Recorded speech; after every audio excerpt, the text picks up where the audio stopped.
कौन मुँह भोला बाबा रोपला फूल बरिया से कौन मुँह ना भोला बाबा काएला दुआरिया से कौन मुँह ना पश्चिम मुँह भोला बाबा रोपलन फूल बरिया से पश्चिम मुँह ना भोला बाबा रखलन दुआरिया से पश्चिम मुँह ना घर से बाहर भेला गौरी है पार्वती फूल लोरे ना गौरी चललन भोला फूलबा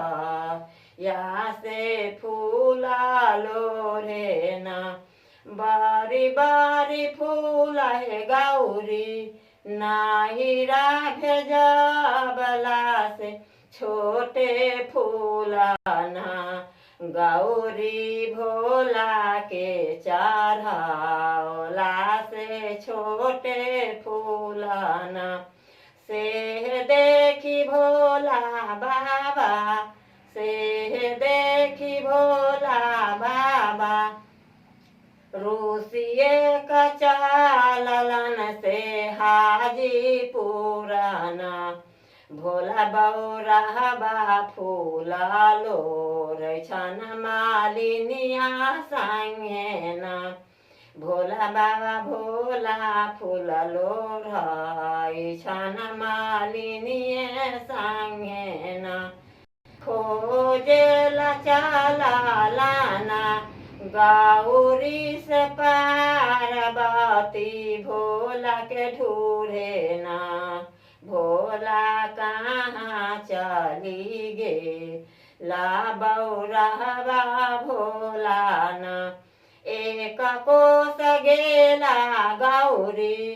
दुई कोस गेला से तेसर कोसना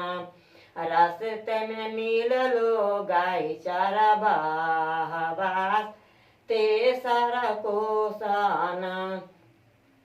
गोर लागू पैया पारो गैया चरबा से देखलाउना चरबा भोला रूसल जाय छन से देखलाउना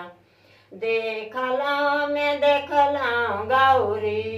हाजीपुर हाटिया से फूला लोरे ना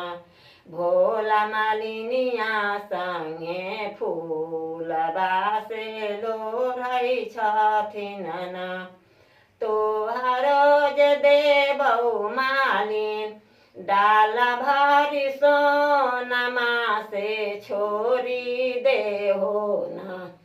मालिना हमारो भोला बौरा